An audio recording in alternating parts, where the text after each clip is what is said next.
Some wealth building tips. Oh my God. The mistakes I see so many people make.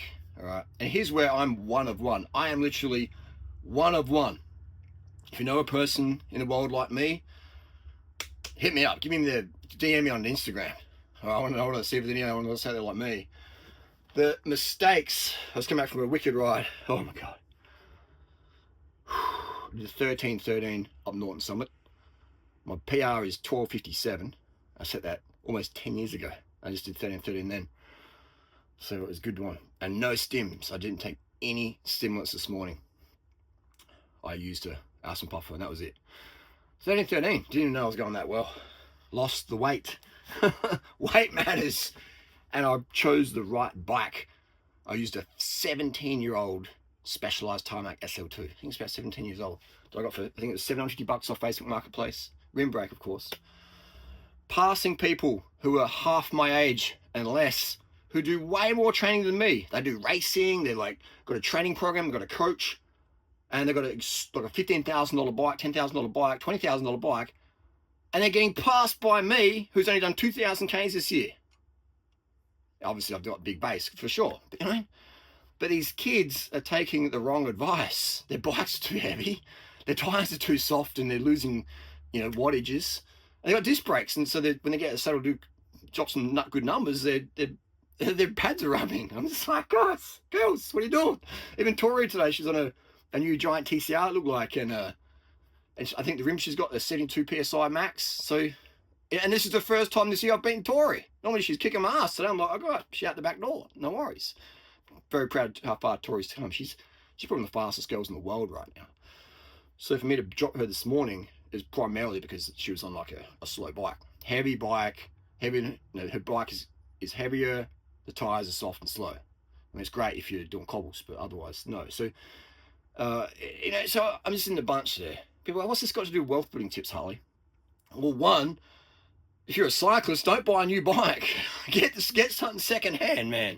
Get a proper road race bike. Get a bike that's designed to save every single watt and go up the road. A bike that was designed by cyclists, for cyclists and bike fitters and mechanics. The latest bikes today, the latest TCR, Tarmac, Cervelo S5, R5, all these modern day bikes, disc brakes and all this integrated factory, purely designed for profits, not designed for performance. Because if they were, they'd be out at 6.8 with pedals, boom, and the wheels wouldn't be rubbing in the brake pads and losing watts when you go and try to do 800 watts and you're getting that rotor rub. It washes off the speed, people, and the tires wouldn't be so fat and slow, trying to sell you sealant and more consumable. It's just a joke. Oh, but my bike's more comfortable. Okay, great. Go ride a comfortable bike. Now, I ride a comfortable bike when I want to do cobbles, but when I go and go fast, I'm using a dope bike, proper bike designed for that. So you got people out there just blowing cash on these, these fancy new bikes, but they're not really fancy. They're wanky, and they're not designed for cycling. Like, cycling is about simplifying your life. Okay, you save money as a cyclist. People are like, cycling's so expensive now. No, it's not. It's only expensive if you're taking the wrong advice from the wrong people. And there's people out there who are sincere and sincerely wrong. There's heaps of people working in the bike industry, in the bike shops, who are really nice people, but they've got to pay the bills. All right? And they've got, what can they do? How are they going to sell you a SL2 Tarmac? You can't get them unless you go on Facebook Marketplace, do a bit of bartering. So, and that's what, so if you're in a peer group surrounded by people who are sincere but sincerely wrong, they're going to give you the right advice that they think's the right advice. But hey, it's the wrong advice, okay? Because it doesn't match your goals. And then you have old mate over here who has the experience and who wants you to win. Like, people in my coaching group, I want them to win most of the time more than they want. A lot of people join my coaching group, doingroll.com. They don't have the hunger. All right, I think, I could do a couple more 100K a year. I could make $1 million this year. That sounds all right. Or I could, lose 50 kilos, or hypotheticals. There's people out there I know who have 100K, $1 million a year, income abilities, and they're fucking working at a cafe, or they're working not just something they're not really that passionate about. But I guess they're not passionate about the stuff that I recommend doing. YouTube stuff, the vlogging, traveling the world, getting paid $100K a year or $20K a year or $1 million a year, traveling the world, vlogging it. Hey, this is my new bikini. Hey, bro, this is my new abs, bros. You know, this is my delts, bros. What, you know, doing that. You know, like, and there's people I've coached up who are doing that. And if you're watching my stuff, and there's people that, there's so much talent out there. It's crazy. It's crazy. And that's what, I have more hunger to help people than most people have to help themselves. Like yesterday, I caught a couple of pigeons in the city, and there was one bird, it has both its feet fucking tangled up, and it was like just really fucking bad way. And it's trying to get the food, and other pigeons are getting it first, and I tried to move in a bit, and it flew away. I was like, fucking hell. So my hunger to help this pigeon was greater than the pigeon's hunger to help itself, because the pigeon doesn't know me. The pigeon just goes, this guy's trying to kill me, he's trying to eat me. So eventually the pigeon came back down. I was throwing seed around. Yes, I carry seed in my bum bag and some scissors and tweezers. Hunting pigeons most days in Adelaide City there in the mall. And a pigeon came down with a string foot. And so I brought it in, boom, grabbed it, and it's honking and snorting, and I'm grabbing it the proper careful way to grab birds so don't hurt their wings or feet. And then boom, get the string off, cut the string foot off. The string foots are fine, and then let it go. And then the bird lands, and it's like, oh, I can walk properly. And it's still limping a bit though, because it's been so used to this stringed up foot that it can't really comprehend what's going on. So the bird didn't have the hunger to be helped. I had the hunger to help the bird, and I had to force myself on that bird. Now some people are like, hey, just let it go, let nature take its course. And it's like, not my watch. And that felt so fucking good. Like I got all these shoe sales and stuff coming in, and I enjoy it. But the satisfaction I got from helping that pigeon that didn't want to be helped, I was just like, fuck yeah, I'm one of one. I'm weird. I'm a weird cunt. I get it. But so that's what I'm always looking at. My eyes are always looking around, going, how can things be better? How can things be better?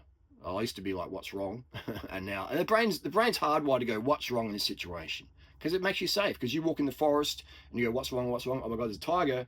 That's bigger than me. It's got some sharp teeth. I better bounce. I'm like walking in the forest going, how can things be better? Okay, there's a tiger. This gap's too close. Let's make that gap better. I'm outie.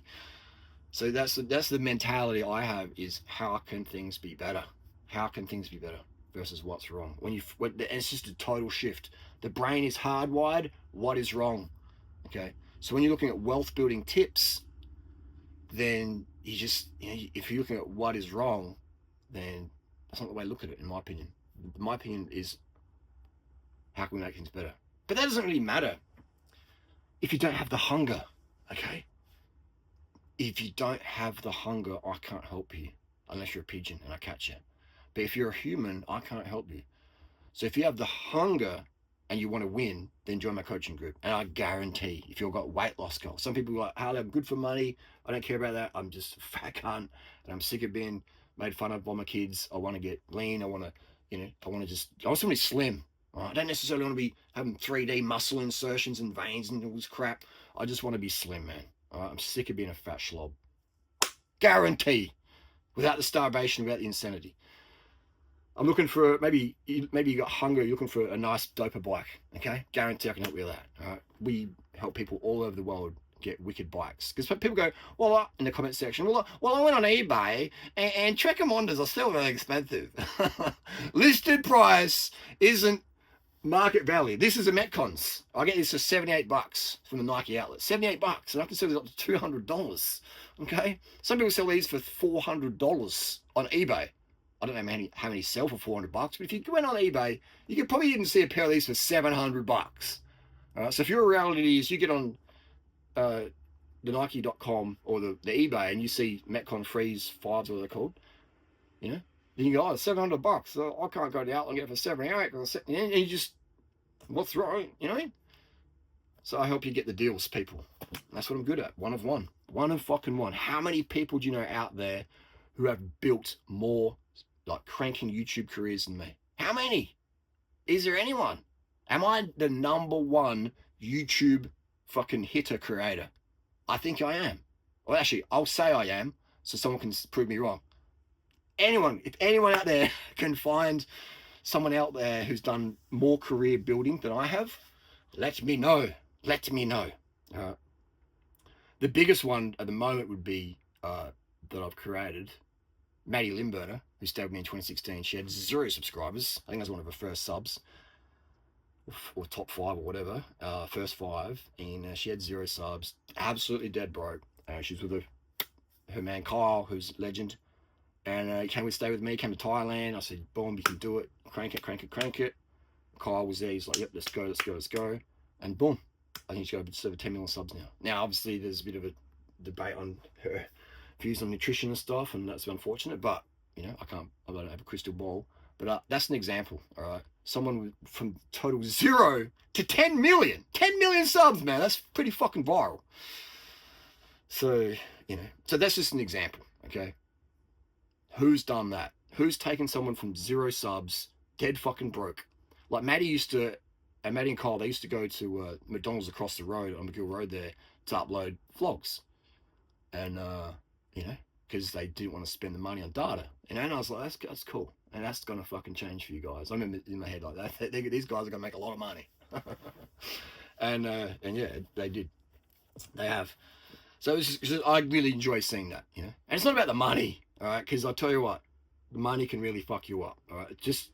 I mean, I laugh about the money and it feels good and it's a bit of a competition in the game, but more money can be more problems, okay? It can really make problems in relationships and stuff. So just don't be thinking that I'll be happy when I make the cash, or I'll be happy when I get lean. No. All right? I'll be happy when people stop calling me a fat schlub. No. All right? Just be happy regardless, and let that happiness drive you towards what your goals are, okay? Or finding what your goals are.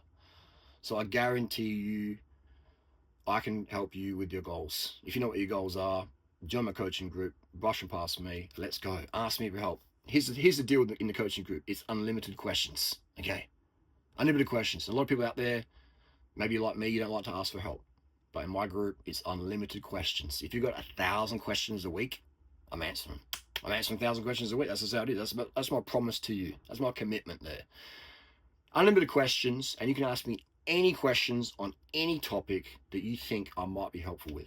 And maybe I'm not helpful with. Someone asked me for piano tips the other day. I'm like, I can't fucking play a piano, you know? Actually, that was a while ago asking me that. But I can't play a piano. I wouldn't have a fucking clue, okay? So that's the deal.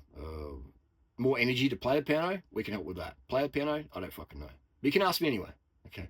That's the promise. That's the deal. Life's so short. And if you're struggling with cash, if you're struggling with weight, if you're struggling with depression, if you're struggling with, you know, a shitty fucking bike, the rotors keep rubbing and shit on your road bike, and just, you know, if you just want the best, you know, in a world of good, better, great, best, let's go with best, okay? Best in any given moment.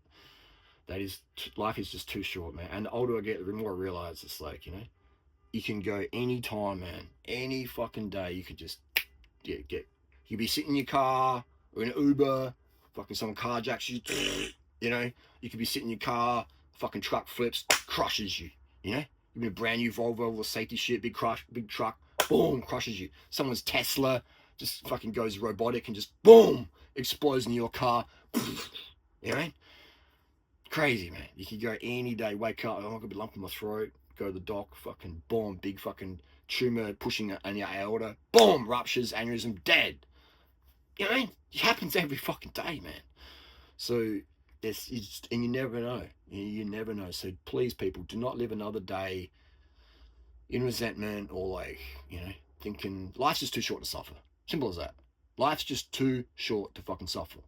Or maybe it's just too long to suffer. You don't know if life's going to be short for you or if it's going to be long for you. We don't know that. No one knows that. So it's either too short to suffer or it's too long to suffer. Okay? Suffering is just a choice at the moment. Pain's necessary in life. You're going to have pain. Okay? That's part of life. You're going to have pain. You want to run up the hill fast, you're going to have pain. Pain's necessary in life, just part of the deal. But suffering, where we're making the things in our head bigger than they have to be, that's totally fucking optional. And anyone who says that's not the case, then they fuck their life. Doesn't matter how much money they have, how good they look, blah, blah, blah. If you don't believe suffering is optional and you think suffering's necessary and you've got no control over your suffering, then you're really fucking it.